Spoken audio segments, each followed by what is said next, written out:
Hello and welcome to all.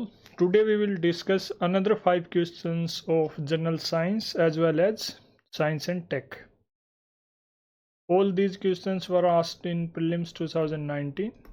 While covering these questions, the learning outcome will be these points. You can read them and analyze them at your own level. Let's start with questions in the context of wearable technologies. जो variable technologies हैं उनके context में 3 statement आपको दे रखी हैं। ये बताना है कौन सी इस पे एप्लीकेबल है, यानी कौन सी टास्क्स इनमें से परफॉर्म की जा सकती है वेरिएबल टेक्नोलॉजीज का यूज़ करते हुए। Location identification of a person, sleep monitoring, assisting the hearing impaired person. Select the correct answer using the code given below. 1 only, 2 and 3 only, 3 only, 1, 2 and 3. Correct answer in this case is 3. तीनों ही काम, तीनों ही tasks variable technology का use करते हुए perform की जा सकती है। वेरिएबल टेक्नोलॉजी क्या है ये जानने की ज़रूरत है यहाँ पे कि भाई what is variable technology plus इसकी एप्लीकेशंस क्या क्या है। These two things we need to analyze in this question. Wearable technology is a set of digital devices that can be worn on a human body for monitoring, assessing and assisting in various activities. कौन से digital devices? जैसे smart watch, smartphone भी इसमें आप include कर सकते हैं। Then in devices का यूज़ करते हुए स्मार्ट वॉच आपने देखी होगी, आप अपनी फिजिकल एक्टिविटी जैसे आप रनिंग करने जाते हैं तो स्ट्रावा एक ऐप है, उसको आप अपने मोबाइल फ़ोन में भी यूज़ कर सकते हैं। उसकी मदद से आप ट्रैक कर सकते हैं आपने कितनी रनिंग कर ली, कितनी देर की, कितने मतलब स्पीड से की, या फिर अगर आप वॉकिंग कर रहे हैं तो आपने कितना टाइम लिया, कितने स्टेप्स आपने कवर किए। इस टाइप से आप उन ऐप्स में उन डिवाइसेस के ज़रिए ट्रैक कर सकते हैं। सिमिलरली एप्लीकेशंस की अगर बात करें तो हेल्थ केयर सेक्टर में किसी भी पेशेंट की हेल्थ को मॉनिटर करना है, या फिर हमारे जो बॉडी के एसेंशियल फंक्शंस हैं जैसे हार्ट रेट वगैरह है, ब्लड प्रेशर लेवल है, वो सब चीज़ें भी आप इन डिवाइसेस के ज़रिए मॉनिटर कर सकते हैं। किसी की हीयरिंग में भी असिस्ट कर सकते हैं ये डिवाइसेस। सिक्योरिटी कंसर्न की अगर बात करें तो आप लोकेशन को ट्रैक कर सकते हैं। पुलिस फोर्सेस वगैरह या फिर जो फायर फाइटर्स वगैरह हैं उनके लिए ये चीज़ें यूज़फुल होती हैं। एंटरटेनमेंट इंडस्ट्री में आप इसको देख सकते हैं। वर्चुअल रियलिटी जैसे ऑगमेंटेड रियलिटी है, इन सब में इन डिवाइसेस का यूज़ होता है। वर्क प्लेस प्रोडक्टिविटी को भी आप इम्प्रूव कर सकते हैं using the digital devices. Next is RNA interference, that is RNAi technology has gained popularity in the last few years. कुछ पिछले सालों में इसने पॉपुलरिटी गेन की है, क्यों, इस वजह से ये पॉपुलर हुई है। Number 1, it is used in developing gene silencing therapies. All right. Second, it can be used in developing therapies for the treatment of cancer. All right. It can be used to develop hormone replacement therapies. Finally, it can be used to produce crop plants that are resistant to viral pathogens. Select the correct answer using the code given below. 1, 2 and 4, 2 and 3, 1 and 3, 1 and 4. So correct answer in this case is A, यानी first, second और fourth statement ठीक है।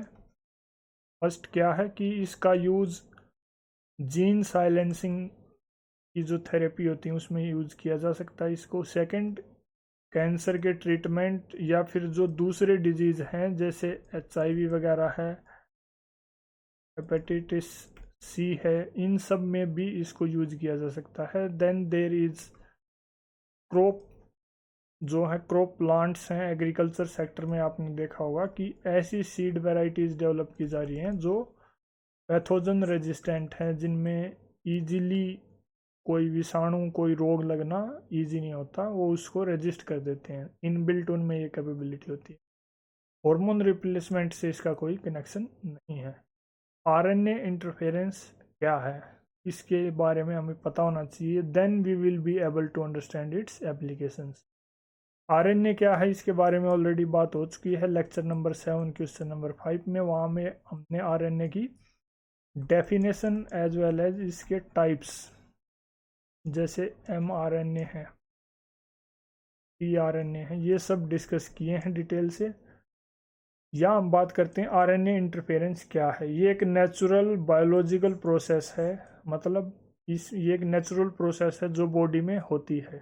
कहाँ पे? Sales में। Sales क्या करती हैं, किसी स्पेसिफिक जीन को साइलेंस करने के लिए कुछ टारगेटेड mRNA है। जैसे mRNA किसको बोलते हैं? Messenger RNA. इनका क्या रोल रहता है? प्रोटीन के सिंथेसिस में इनका मेन रोल रहता है। उनको न्यूट्रलाइज करके सेल्स इस प्रोसेस को परफॉर्म करती हैं। उनके न्यूट्रलाइज होने से क्या होता है कि सेल किसी पर्टिकुलर प्रोटीन के सिंथेसिस को रोक पाती हैं, प्रिवेंट कर पाती हैं बनने से। That is the entire process RNA interference. इसको यूज़ करते हुए टेक्नोलॉजी डेवलप की गई है।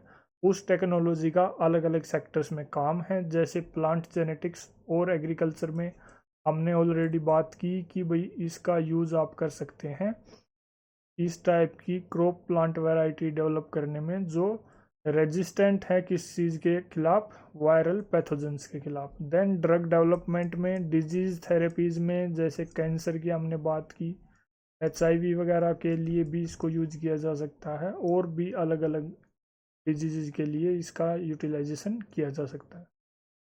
Then there is third question. Recently, scientists observed the merger of giant black holes.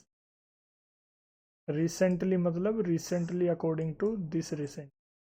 Billions of light years away from the Earth. What is the significance of this observation? A. Higgs boson particles were detected. B. Gravitational waves were detected.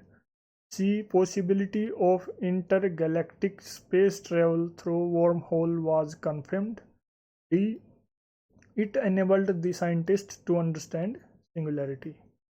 तो अगर आप black holes के concept को जानते हैं तो आप easily जान पाएंगे कि black holes is related to this, gravitational waves were detected. B is the right answer. इस क्वेश्चन में हमें और क्या पता करना है? ब्लैक होल्स क्या होते हैं, हिग्स बोसोन पार्टिकल क्या है ये भी जानने की चीज़ है, ग्रेविटेशनल वेव्स किसको बोलते हैं, देन वर्म होल क्या होता है, सिंगुलरिटी क्या है। ये सब बातें हमें इस क्वेश्चन के जरिए एनालाइज करनी चाहिए, इनका हमें पता होना चाहिए।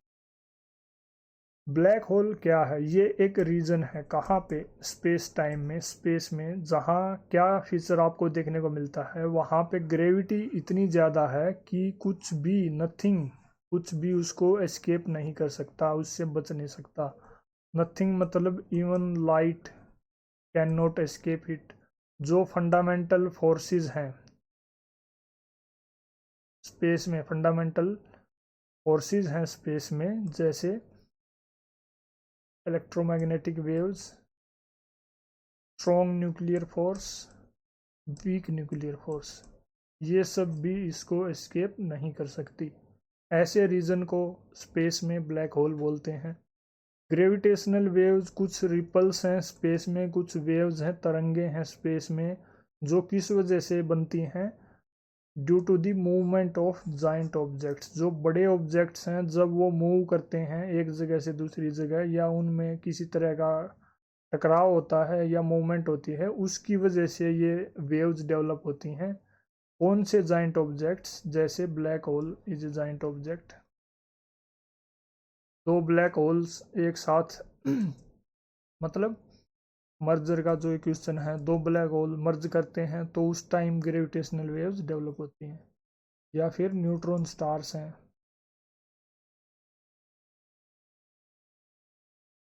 After that we get to see wormholes. Wormholes क्या है? इनको आइंस्टीन रोजन ब्रिज भी बोलते हैं। ब्रिज से आपको आइडिया आ जाना चाहिए कि it is a hypothetical tunnel like structure जो स्पेस में किन्हीं भी दो पॉइंट को एक पॉइंट से दूसरे पॉइंट को जोड़ता है स्पेस में। That is called worm hole. Singularity के बारे में लेक्चर 10 में और हिग्स बोसॉन पार्टिकल के बारे में लेक्चर 2 में ऑलरेडी बात हो चुकी है। Link will be provided in I button. Fourth is with reference which of the following are the reasons for the occurrence of multi drug resistance in microbial pathogens in India. कौन से कारण हैं जिनकी वजह से मल्टी ड्रग रेजिस्टेंस डेवलप होता है? इसको MDR भी बोलते हैं। माइक्रोबियल पैथोजेंस क्या हैं? माइक्रो ऑर्गेनिजम्स जैसे बैक्टीरिया, फंगाई, वायरस, पैथोजेंस वगैरह, ये सब माइक्रोबियल पैथोजेंस हैं। देन किस वजह से होते हैं? Number 1, genetic predisposition of some people. Second, taking incorrect doses of antibiotics.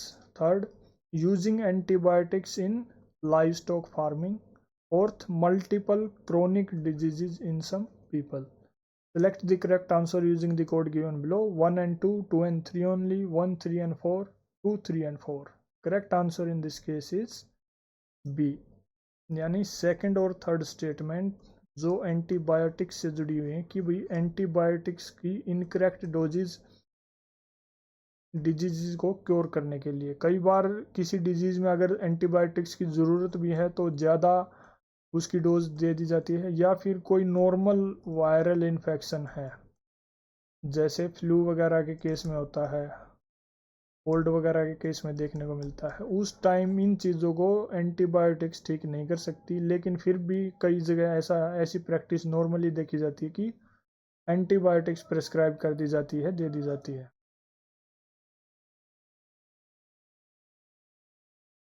Then live stock farming में भी एंटीबायोटिक्स का यूज़ होता है जहाँ पे ज़्यादा या फिर बिल्कुल ना होना चाहिए, उसकी वजह से भी एंटी माइक्रोबियल रेजिस्टेंस यानी जो मल्टी ड्रग रेजिस्टेंस है उसको एंटी माइक्रोबियल रेजिस्टेंस भी बोलते हैं, तो ये डेवलप होता है। Chronic disease it is not related to it and first is related to it. तो एंटी माइक्रोबियल रेजिस्टेंस क्या है? ये एक सिचुएशन है जब जो डिजीज कोजिंग माइक्रो ऑर्गेनिजम्स हैं, कौन से माइक्रो ऑर्गेनिज्म? जो हमने पहले बात की, बैक्टीरिया, फंगाई, वायरस, इस टाइप के जो माइक्रो ऑर्गेनिजम्स हैं वो इवोल्व करके खुद को ऐसी कैपेसिटी डेवलप कर लेते हैं कि जो ड्रग्स उनको मारने के लिए बनाए गए हैं वो उनके इफेक्ट को रजिस्ट कर पाएँ या उससे बच पाएँ। तो that is called anti microbial resistance. क्या कारण है ऐसा होने के? एंटीबायोटिक्स का ज़्यादा यूज़ होना कॉमन वायरल इन्फेक्शंस को भी ट्रीट करने के लिए, या फिर जहाँ एंटीबायोटिक्स सजेस्ट की जानी है वहाँ ज़रूरत से ज़्यादा डोजेज सजेस्ट करना, और लाइव स्टॉक फार्मिंग में इसका यूज़ होना, lack of awareness about antimicrobial resistance और जो एंटीबायोटिक्स हैं उनका कैसे यूज़ करना है, poor hygiene in hospitals as well as in community.